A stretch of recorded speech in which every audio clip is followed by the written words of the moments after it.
Bonjour. Bonjour. Bonjour. Bonjour tout le monde et pardon, je suis en retard un peu. Non, c'est moi qui suis en retard. Ok. Vous m'entendez bien? Oui. Super. Il devrait y avoir un petit peu plus de monde, mais ils nous rejoindront en cours de route. Du coup, je me présente, je m'appelle Ella. Je travaille pour Territoire Solidaire et je coordonne le festival en région. Si ça vous va, comme on est peu nombreux là, on peut peut-être faire un petit tour de table en disant qui on est, si on est dans une structure et peut-être quelle est notre connaissance du festival. Je vais vous passer la parole. En premier, j'ai Catherine T. Oui, bonjour. Alors moi, je travaille pour la médiathèque de Digne-les-Bains. D'habitude, c'est la structure Provence Alpes Agglomération. Pardon, je suis désolée, il y a le son qui me revient en décalé. C'est bon, normalement.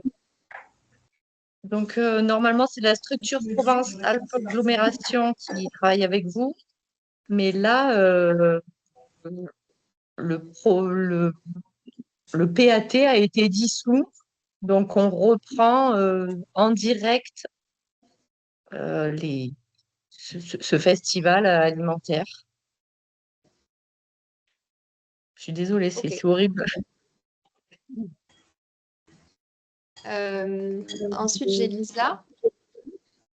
Oui, bonsoir tout le monde. Vous m'entendez? Très bien.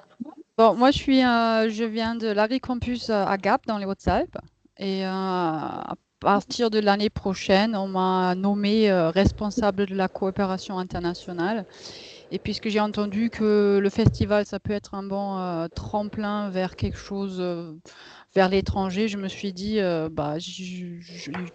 sais rien du tout sur les festivals à part qu'il y a les films.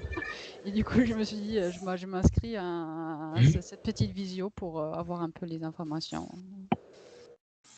Bien, vous êtes au bon endroit. Ensuite, j'ai Bruno. Oui, bonjour. Donc, moi, je suis de Bédouin. Je fais partie d'un collectif citoyen qui essaye de mettre en place un projet de sécurité sociale de l'alimentation. Et ce qui m'intéresse, c'est de voir les films que vous avez projetés, s'il y a des choses qui peuvent nous servir à sensibiliser la population ici. Voilà. Ok. Merci.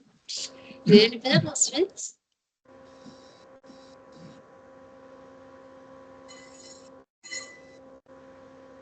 Vous m'entendez, Elvire? Peut-être des problèmes de micro. Bon, en attendant, je vais passer la parole à Marie-Laure, je pense. Oui, alors moi, c'est un peu particulier. Bonsoir, je suis de l'Hérault.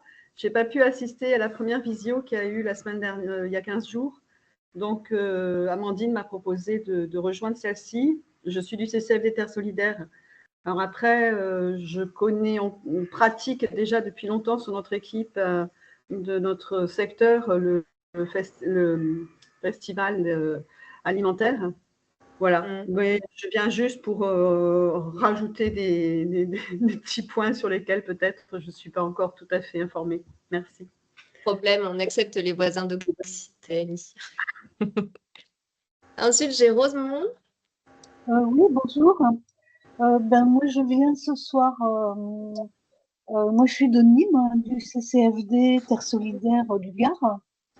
Et puis, j'ai assisté, moi, la semaine dernière à la visio avec Amandine sur les points des films. Là, c'est pareil, c'est pour avoir des précisions. Je suis nouvelle bénévole, en fait, depuis l'année dernière. Et en termes de festival, j'y connais pas grand-chose, sauf que c'est un bon moyen là de proposer des films à des structures pour faire pour circuler des informations et peut-être sensibiliser tout ça. Donc, je suis très intéressée par cette histoire. Super. Voilà. Et ensuite, j'ai Robert. Oui, bonjour.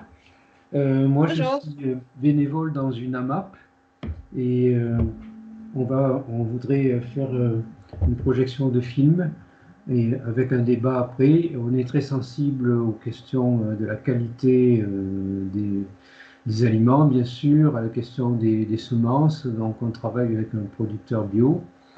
Et voilà, à Salon-de-Provence, on veut faire une projection avec un débat ensuite. Et c'est pour ça que je suis là aujourd'hui. Trop bien. Bon. Bah, je vais vous présenter un peu le festival pour celles et ceux qui connaissent encore pas trop. Territoire solidaire, qui est la structure pour laquelle je travaille, qui coordonne le festival. Et ensuite, je vais vous présenter les films et un peu comment ça marche pour organiser une projection. Et ensuite, si vous avez des questions, bah, je serai là pour y répondre. Donc, je vais partager mon écran et je vais juste vous demander si vous voulez bien couper vos micros pour pas qu'il y ait de bruit trop parasite pendant la présentation et que ça résonne pour les uns et les autres. Et je vous informe aussi que j'enregistre la réunion pour celles et ceux qui voulaient participer mais qui ne pouvaient pas, bien qu'il y en aura une autre qui sera organisée. Alors, Moi, j'arrive pas à couper mon micro. Non, fait. Hop. C'est bon, je m'en occupe. Hop, et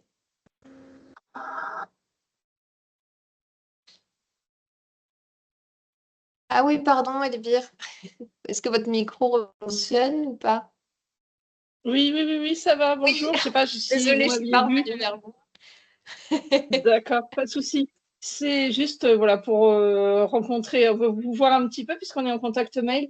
Je suis la référente coopération internationale du lycée agricole d'Orange. Voilà. Alors nous, on connaît, mais c'est pour approfondir un petit peu le festival. Voilà, merci. C'est chouette de mettre un visage sur une adresse mail. Carrément. Alors, donc là, normalement, vous voyez mon écran. Moi, je ne vous vois plus, donc n'hésitez pas à réactiver votre micro en cours de route si il y a des bugs ou si vous voyez moins ce que je vous montre. Donc, hop, le programme, ça, je vous en ai déjà parlé. Donc, moi, je travaille pour Territoire Solidaire. Je m'appelle Ella Carrara. On est ce qu'on appelle le réseau régional multi-acteurs de Provence-Alpes-Côte d'Azur. On est basé à Marseille. Et en fait, notre structure fédère tout type d'organisation qui portent ou qui ont des partenaires, qui portent des projets de solidarité internationale ou qui ont des partenaires à l'étranger. Donc, quand je dis tout type de structure, ça peut être des associations, des collectivités, des établissements scolaires, des structures d'éducation populaire, des acteurs économiques, c'est tout type de statut juridique. Toujours dans une dynamique d'échange et de collaboration, puisqu'on est un réseau. Et nos objectifs sont d'améliorer la qualité des actions de coopération et de solidarité portées par ces structures et de contribuer à l'ouverture à l'international des habitants de la région Provence-Alpes-Côte d'Azur. Et pour faire tout ça, nous, ce qu'on propose, c'est un ensemble de services adaptés aux besoins de connaissances, d'échanges, de professionnalisation et de valorisation des acteurs de la région. Et comme je le fais aujourd'hui en vous présentant le festival alimentaire et comment vous pouvez y participer. Donc nous, on coordonne le festival alimentaire depuis 2021 sur les départements des Bouches-du-Rhône, des Alpes-de-Provence et du Vaucluse, où on va agir comme relais du CFSI. Le CFSI, c'est la structure qui a créé le festival, Comité français pour la solidarité internationale, et qui l'organise au niveau national. Donc, nous, notre rôle, c'est d'accompagner les organisateurs de projection sur 3 départements, donc l'organisation de projection débats, la mise à disposition d'outils de communication et de sensibilisation. Et depuis 2024, comme on est un réseau régional, le CFSI nous a demandé si on pouvait assurer un espèce de pilotage régional du festival pour le faire connaître. Et c'est pour ça qu'on a développé un peu les webinaires de présentation du festival, développé une communication un peu plus importante dessus, de mobilisation notamment des collectivités sur ces thématiques. Donc, si vous êtes sur un autre département ou une autre région, il y a forcément un relais départemental qui pourra vous accompagner. Mais dans tous les cas, vous pouvez quand même nous envoyer un mail à nous et au besoin, on vous renverra vers la personne qui correspond à votre localisation.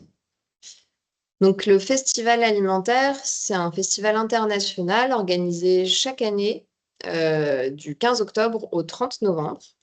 On dit que c'est un festival international parce qu'il est présent dans une douzaine de pays. Donc, il y a énormément de projections en France, mais il y en a également en Belgique, au Togo, au Sénégal, au Bénin et dans d'autres pays. Donc, vous parlez du CFSI tout à l'heure, Comité français pour la solidarité internationale. C'est une structure qui sensibilise et mobilise l'opinion publique pour la défense du droit à l'alimentation et la lutte contre les inégalités. Et donc, cette structure a créé le festival de films alimentaires dans l'objectif de sensibiliser les citoyens sur les causes de la faim dans le monde, de proposer des pistes d'action concrètes pour soutenir un modèle agricole plus équitable, plus respectueux de l'environnement et plus durable, et inviter à créer des débats entre les types d'acteurs sur les questions agricoles et alimentaires. Et donc, ce rendez-vous annuel revient donc chaque année avec environ une dizaine de films, entre 8 et 10, ça dépend des années, pour valoriser les acteurs qui portent des initiatives partout dans le monde pour mettre en place des systèmes alimentaires durables et solidaires. Et avec pour objectif de sensibiliser et d'informer les citoyens sur les enjeux agricoles et alimentaires en France et dans le monde. Dans la majorité des cas, les projections sont suivies de débats qui permettent d'approfondir les problématiques qui sont abordées dans les films. Et ce que je voulais aussi vous dire, c'était que la sélection de films se réalise donc par le réseau alimentaire. Plusieurs structures se positionnent pour faire partie d'un jury qui se réunit courant mars pour sélectionner les films de l'édition de l'année à venir. Et une fois cette sélection réalisée, le CFSI engage une discussion avec les réalisateurs pour négocier les droits de diffusion et permettre d'organiser des projections à moindre coût. À titre d'information, ça, c'est les projections qu'il y a eu du Festival alimentaire en région l'année dernière. Il y a eu un gros boom par rapport à 2023. On voit que notre rôle de communication dessus a bien fonctionné. Il y a de plus en plus d'organisateurs.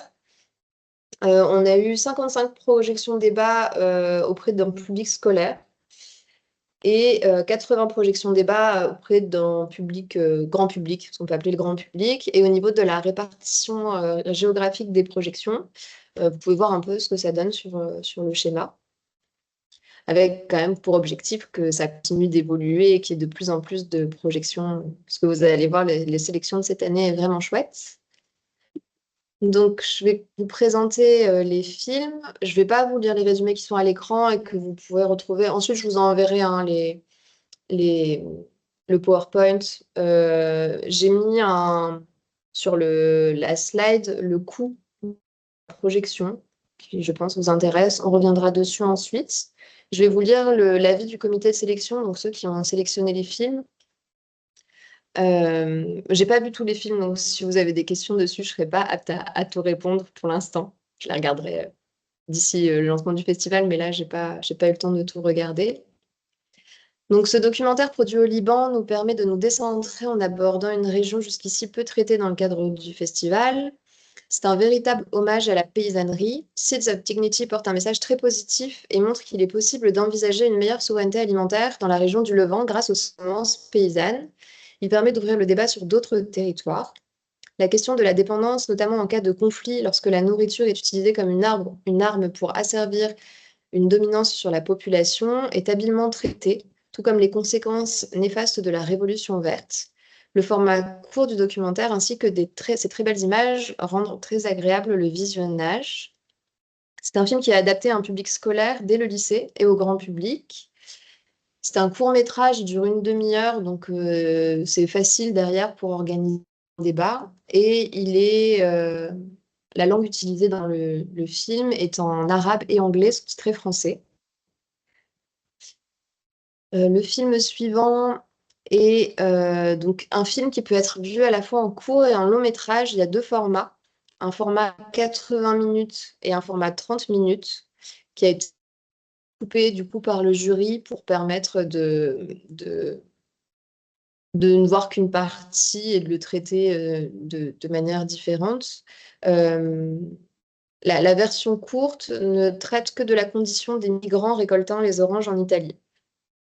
Voilà ce qu'ils nous ont dit. Donc, Pour l'avis du comité de sélection, ce film est un documentaire très bien réalisé avec de beaux visuels qui nous invitent à réfléchir sur le prix humain de notre alimentation. Ce documentaire nous fait voyager à travers divers pays producteurs de fruits et donne la parole à une variété d'acteurs et d'actrices, nous confrontant à différents points de vue. Avec des propos clairs, le film met en évidence la dépendance des producteurs et productrices et des consommatrices de fruits européens au travail des migrants. Pardon, je faisais juste rentrer quelqu'un dans la salle. Donc, au travail des migrants exploités dans le but d'obtenir les prix les plus bas possibles. Il nous rappelle également la réalité des chaînes d'approvisionnement dans laquelle les géants de la grande distribution imposent souvent leur prix d'achat aux producteurs et productrices. Une alternative est tout de même envisagée dans laquelle l'exploitation n'est pas une nécessité, à travers le cas d'oranges vendues à des prix équitables. Ce film est adapté à un public scolaire à partir du lycée et au grand public également. Il est à 25 € de coût de droit de diffusion pour une publication grand public et gratuit pour le public scolaire.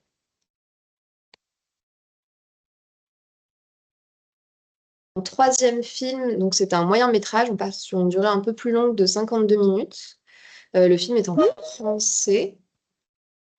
Donc, ce qu'en dit le comité de sélection, c'est que ce documentaire retrace de manière pertinente l'histoire de l'utilisation de la chlordécone aux Antilles. Au travers d'images d'archives, de témoignages et d'analyses variées, il permet de mettre en avant la façon dont les politiques publiques en France tendent à prioriser les intérêts économiques au détriment de la santé et de l'environnement. Le scandale du chlordécone étant étroitement lié au passé colonial de la France, ce film permet d'aborder des notions de racisme environnemental et d'écologie décoloniale. De nombreux parallèles peuvent être faits avec des situations similaires d'abus de l'usage de pesticides, que ce soit en France ou à l'international. Les Antilles empoisonnées, la banane et le chlordécone présentent les origines d'un problème toujours actuel avec de très belles images et musiques. Il est adapté à un public scolaire à partir du lycée et au grand public. Son coût est de 30 € pour le tout public et de 0 € pour les scolaires. Ensuite, nous avons le moyen métrage Transmettre de 52 minutes qui se passe en France et qui est donc en français. C'est un documentaire humain et émouvant qui suit le parcours de deux personnes, Monique et Francis, dans la transmission de leur ferme. Transmettre explore les enjeux complexes de la transmission des fermes en France, en particulier hors du cadre familial, dans un contexte où les agriculteurs sont de moins en moins nombreux. Le film met en lumière le rapport des paysans à leur métier et à la terre, malgré les difficultés économiques et psychologiques, alors que les politiques encouragent des systèmes productivistes, destructeurs de l'environnement et de la biodiversité. Des initiatives de solidarité comme celle de l'association Terre de Liens sont mises en avant, donnant de l'espoir. Transmettre soulève des questions indispensables et universelles autour du renouvellement générationnel, de la transmission de valeurs et des modèles agricoles durables. Il est adapté à un public scolaire, notamment à l'enseignement agricole et au grand public. Et il est gratuit, peu importe le cadre de projection, que ce soit auprès de public scolaire ou de public, grand public. Ensuite, nous avons Manger pour vivre, qui est donc également un moyen métrage de 52 minutes qui se passe en France et qui est également en français. J'entendais tout à l'heure quelqu'un qui parlait de sécurité sociale de l'alimentation. Donc, la question y est traitée. Manger pour vivre est un documentaire touchant. Il présente une variété de témoignages de personnes en lien avec l'aide alimentaire et la sécurité sociale de l'alimentation. Sans incriminer les bénévoles et les organismes d'aide alimentaire, ce film expose habilement les limites de cette dernière, notamment la logique de surproduction qu'elle dissimule. Manger pour vivre constitue une bonne introduction à la sécurité sociale de l'alimentation et permet d'ouvrir de nombreux débats. L'approche est très humaine et positive, représente à la fois l'action collective et individuelle, ainsi que la sincérité des protagonistes. Il constitue un très bon support pédagogique sur les enjeux de l'aide alimentaire et de la sécurité sociale de l'alimentation, ainsi que sur le droit à l'alimentation. Il est adapté à un public scolaire et au grand public, même si ce public n'est pas familier à la sécurité sociale de l'alimentation. C'est une bonne entrée en matière. Donc son coût est de 30 €, son coût de droit de diffusion de 30 € pour le tout public et 0 € pour le scolaire. Ensuite, nous avons L'usine des animaux, qui est donc également disponible en 2 durées, moyen ou long métrage, 54 minutes ou 97 minutes, qui est en français, mais qui se passe en France, en Allemagne, en Pologne, aux États-Unis et au Vietnam. L'usine des animaux est un documentaire percutant, bien documenté et bien réalisé d'un point de vue cinématographique. Le film encourage à une prise de conscience des consommateurs sur les réalités de l'élevage industriel en France et ailleurs, bien qu'il soit difficile de s'y confronter. À travers le parcours d'un couple s'étant converti d'un élevage intensif conventionnel à un élevage bio et respectueux du bien-être animal, le film retrace l'histoire de l'industrialisation de l'élevage et alerte sur l'essor de ce modèle à l'international, notamment en Asie. Sans incriminer les consommateurs ni les éleveurs, le documentaire insiste sur le rôle de l'agro-industrie et des politiques publiques dans le système de la maltraitance animale actuelle. Des alternatives à différentes échelles sont présentées. Le documentaire peut convenir à de nombreux types de projections débat puisqu'il est disponible donc en 2 formats, ce que je vous disais, 54 ou 97 minutes.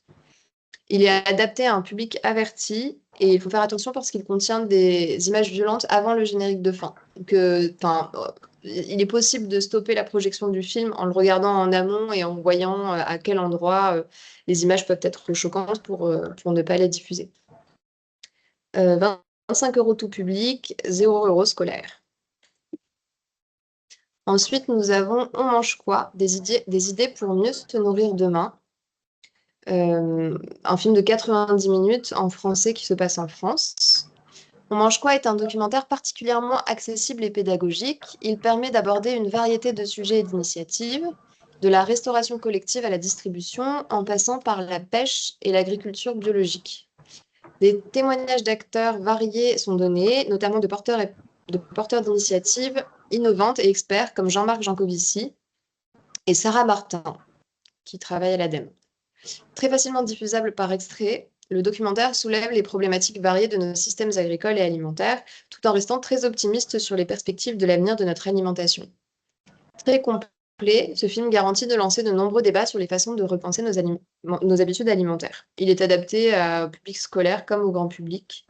Et c'est vrai que là, c'est mentionné, mais il est possible de découper les films, en fait. Si vous les regardez en amont et que vous voulez faire des focus particuliers dans le cadre de vos projections, vous pouvez choisir des séquences que vous souhaitez montrer et derrière créer un échange avec le public ou une animation. Tout à fait possible. Ensuite, en long métrage, nous avons À la vie, à la terre, Cameroun, la terre des femmes, qui est un film qui se passe au Cameroun, qui est en français, qui dure 68 minutes. En prenant comme sujet central l'adaptation face au dérèglement climatique, ce documentaire met en lumière le rôle essentiel des femmes dans l'agriculture et la préservation de la biodiversité au Cameroun. De nombreux enjeux sont abordés dans le film, notamment celui de la déforestation et des monocultures industrielles. Grâce à des témoignages saisissants, ce film illustre les luttes locales et les initiatives individuelles et collectives pour préserver les terres et s'adapter à un environnement de plus en plus menacé. Il offre un outil précieux pour sensibiliser aux enjeux environnementaux et aux injustices sociales en Afrique centrale, avec des parallèles possibles en France et sur d'autres territoires. Il est adapté au public scolaire comme au grand public, et il est gratuit pour le public scolaire et un coût de 35 € pour le tout public. Ensuite, le dernier film de la sélection, nous avons Leur chant du cœur, qui est un long métrage de 76 minutes. Le documentaire Leur chant du cœur... le micro. Leur documentaire Leur chant du cœur donne la parole aux principaux acteurs de notre alimentation, les agriculteurs et agricultrices. Michael Denis a su recueillir des témoignages variés à travers la France métropolitaine pour en faire un documentaire particulièrement touchant. De nombreuses problématiques sont traitées de manière très pédagogique, allant de la PAC à la santé en passant par la consommation et la vente directe. Ce documentaire permet d'identifier clairement le rôle des consommateurs, des citoyens et des politiques publiques pour une meilleure reconnaissance de l'utilité sociale des agriculteurs et pour tendre vers des modes de production et de consommation plus durables. Il est adapté à tout type de public avec une mention spéciale pour l'enseignement agricole. Et il est à nouveau gratuit pour les scolaires et d'un coût de 30 € pour le tout public. Donc là, j'ai terminé de vous présenter les films. Ce dont je vais vous parler ensuite, c'est les différentes étapes d'organisation d'une projection. Je les ai distinguées en 10 étapes. Le premier, c'est choisir les films qui peuvent vous intéresser en visionnant les bandes annonces et les synopsis. Ça, on peut dire que cette étape est déjà passée puisque je vous ai présenté un peu tous les films dans le cadre de ce webinaire. peut arriver directement à l'étape 2, qui est de demander les liens de prévisionnage des films auprès de votre coordination. Bon, là, ce que moi, je vous propose, c'est de vous envoyer, suite à ce webinaire demain matin, un tableau avec les liens pour prévisionner les films et ainsi choisir ceux qui vous intéressent et ceux pour lesquels vous souhaitez organiser une projection. Ensuite, vous pouvez prendre connaissance des conditions de projection sur lesquelles je vais revenir juste après, le coût de projection du film en fonction du public, est-ce qu'il y a des droits SACEM à régler ou non. Ce qui vous est demandé ensuite, c'est donc de créer un espace organisateur en ligne sur le site alimentaire et y inscrire votre événement, ce qui est nécessaire car c'est la création de votre événement qui va faire que vous allez recevoir le lien de téléchargement du film. Parce que les liens qui vous sont envoyés pour prévisionner les films, il est écrit dessus lien de visionnage uniquement. Ce n'est pas un film que vous allez pouvoir utiliser dans le cadre de votre projection avec du public. C'est le lien de téléchargement que vous allez pouvoir utiliser dans ce cadre-là, parce qu'il est en haute définition. Vous allez le télécharger, l'avoir sur votre ordinateur, ne pas avoir besoin d'Internet ou autre pour faire cette projection. Ce qu'on vous propose ensuite, c'est, si vous le souhaitez, de récupérer de la communication papier qu'on peut vous envoyer. Vous pouvez également, on vous donne également accès à un drive, un dossier commun, où vous pouvez télécharger et personnaliser les affiches du festival, les affiches et les flyers, pour faire votre communication sur vos territoires. Et vous pouvez ensuite préparer le débat et notamment le faire en utilisant la fiche pédagogique du film. Les fiches pédagogiques ne sont pas encore rédigées, elles le seront, je pense, à la fin de l'été. Et en fait, sur chaque fiche pédagogique, ce que vous allez retrouver, c'est plein de pistes pour échanger après le film ou avant le film, si vous souhaitez faire une animation en amont. Des indications sur les thématiques, sur les termes utilisés, sur les animations pédagogiques que vous pouvez réaliser en lien avec ce film, les autres ressources que vous pourriez, par lesquelles vous pourriez orienter le public qui assistera à la projection. C'est un outil qui est vraiment très riche et sur lequel l'équipe du CFSI travaille pas mal de temps au service des organisateurs de projection. Ensuite, entre le 15 octobre et le 30 novembre, c'est la période du festival, donc les projections débats ont lieu. Sachez que si vous décidez au 29 novembre d'organiser une projection le 30 novembre, ce n'est pas grave. Il est possible de programmer une projection tout au long de la période du festival. La seule contrainte, c'est qu'après le 30 novembre, les droits des films ne sont plus négociés par le CFSI. C'est-à-dire que les boîtes de production et de réalisation des films vont vous facturer des tarifs plus importants pour l'organisation de projections avec ces films. Ensuite, une fois vos projections organisées, il vous est demandé de remplir un bilan en ligne, donc via la plateforme du site alimentaire dont je vous parlais un peu plus tôt, sur laquelle vous avez créé votre espace organisateur et inscrit votre événement. C'est quelque chose d'assez rapide, sincèrement, hein. Il y a quelques cases à remplir.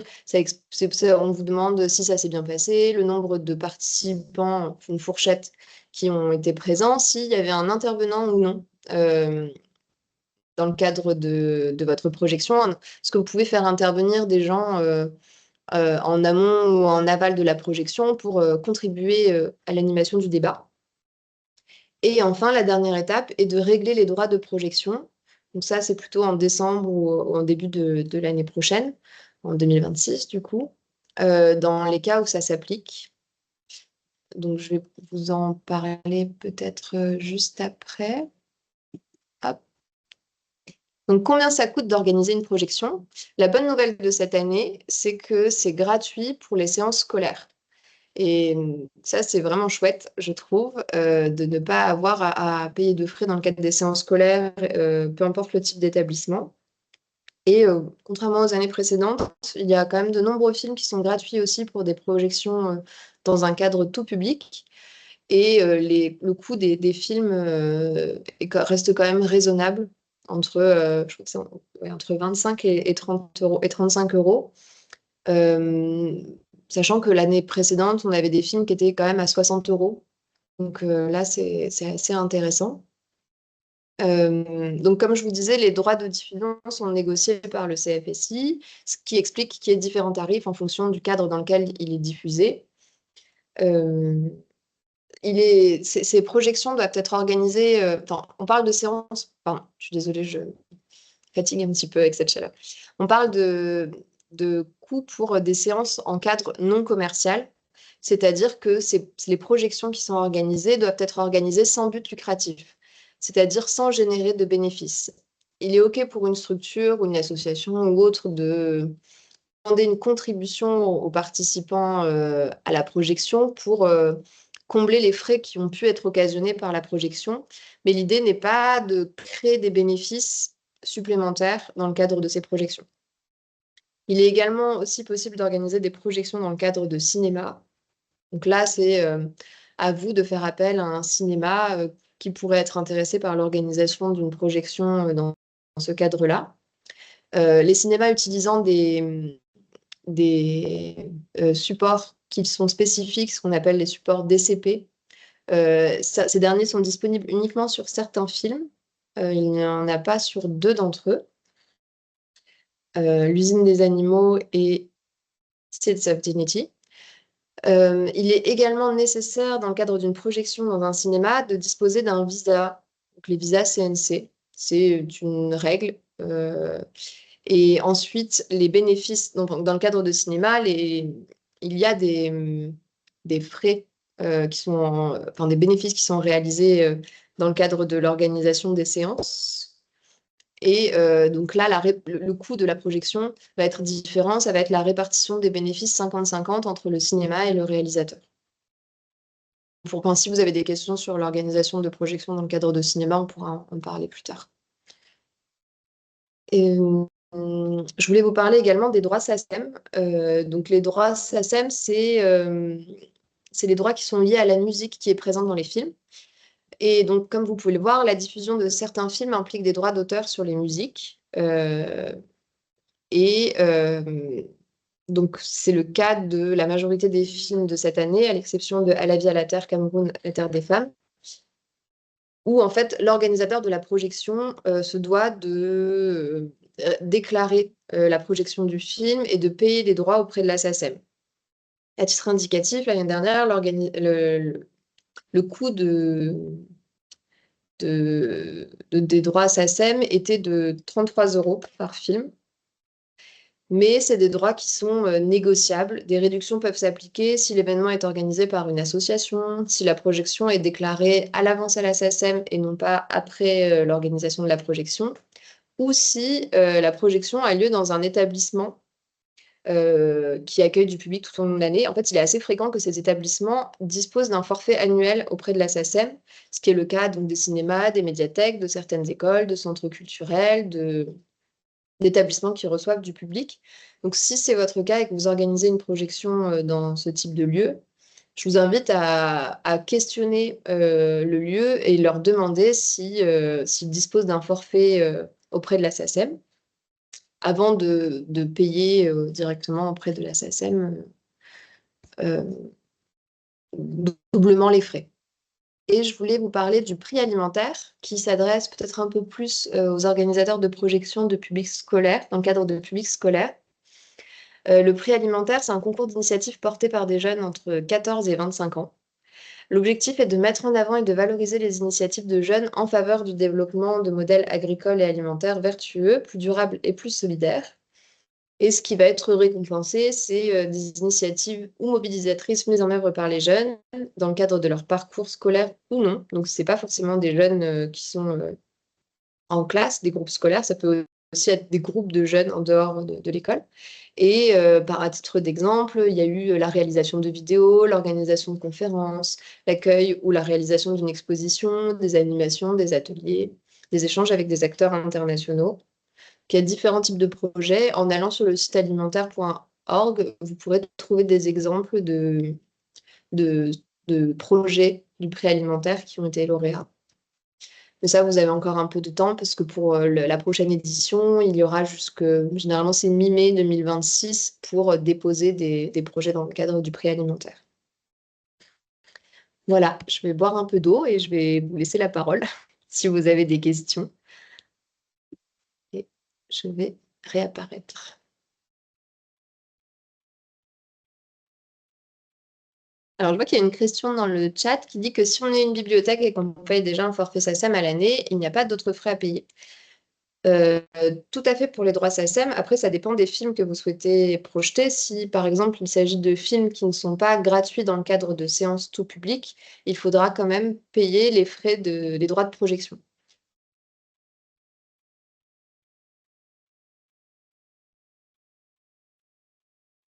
N'hésitez pas à rouvrir vos micros si vous avez des questions.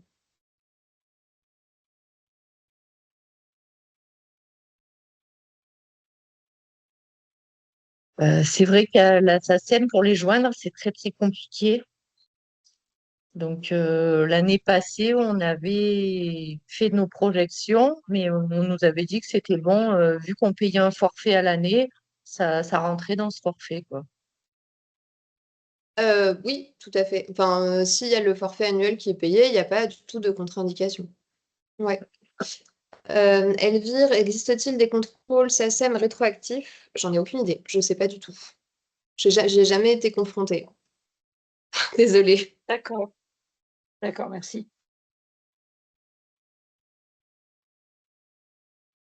Oui, Alban? La main est levée. Je ne vous entends pas. Il y a peut-être un problème de micro. Vous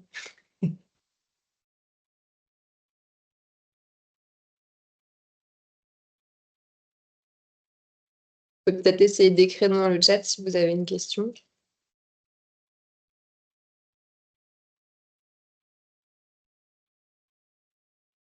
Est-ce que ça a un peu répondu à vos interrogations autour du festival? Lisa, je sais que... Ah bah, parfait, la main est levée. Oui. J'ai pas entendu. Vous avez dit que ça se passe en France, ce festival, mais pas que. J'ai retenu Belgique, mais pas que, il me semble. C'était Oui, il y a aussi des projections qui sont organisées au Togo, au Bénin, au Sénégal. J'ai pas la liste totale en tête, mais je pourrais regarder et vous dire si ça vous intéresse. Oui, bah, comme j'ai dit au début, moi je cherche un. Je sais pas exactement ce que je cherche, mais intégrer ça dans un début d'une stratégie de coopération internationale qu'on a jusque-là pas du tout dans notre lycée. Et du coup, voilà, je ne sais pas si vous avez des idées, si vous savez déjà ce qui a été fait avec. Je crois qu'il n'y a pas Elvire aussi qui travaille dans la coop inter. Oui, c'est ça, oui. Bonjour. Bonjour. Donc voilà, je ne sais pas si quelqu'un a des idées qui pourraient m'inspirer. Ben, tout dépend de ce que tu vas faire. Enfin, on va pas en parler maintenant, mais si tu veux me donner ton nom ou ton numéro de téléphone, on peut se rappeler, si ça te va. Très bien. D'accord? Je te mets mon numéro. Je le mets dans le chat.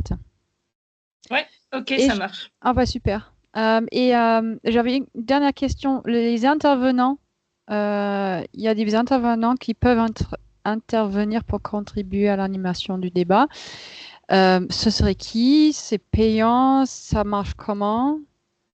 Alors, c'est pas, on n'a pas enfin, je vais pas arriver avec un catalogue d'intervenants à vous proposer pour vos projections.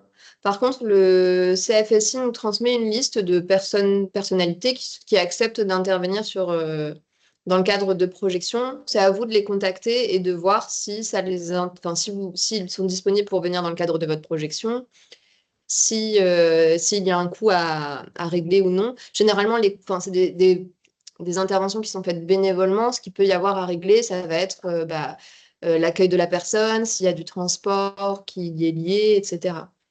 Et ce que je voulais vous dire aussi, Lisa, c'est que Territoire solidaire accompagne aussi les établissements scolaires sur leur questionnement, sur la coopération internationale, l'élaboration de stratégies. Et c'est ma collègue Capucine qui s'en occupe. Donc je peux vous transmettre ses coordonnées pour prendre un rendez-vous. Elle connaît pas mal de dispositifs, etc. Je pense que ça pourrait pas mal vous aider.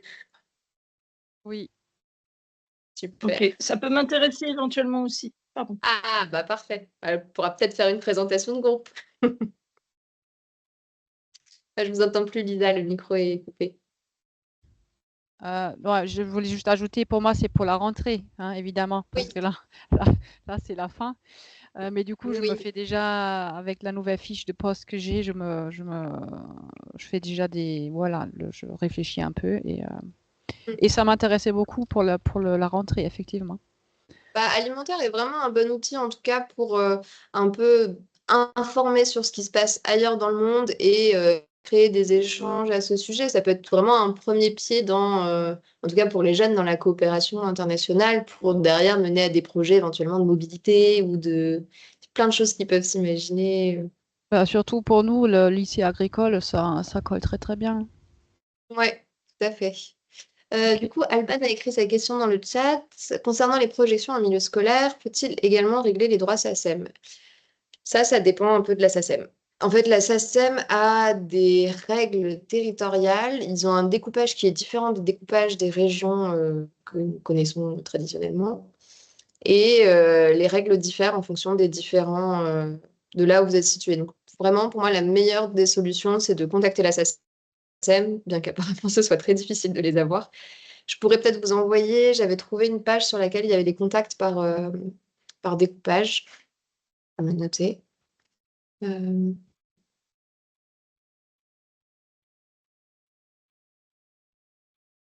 leur demander directement. Et pour ce qu'il en est du listing d'intervenants, oui, on vous le fera parvenir. Tout à fait. Il n'est pas encore réalisé, mais une fois qu'il sera disponible, il vous sera envoyé. De toute façon, maintenant que vous vous êtes inscrit à ce webinaire, j'ai gardé vos adresses email pour vous transmettre les informations en lien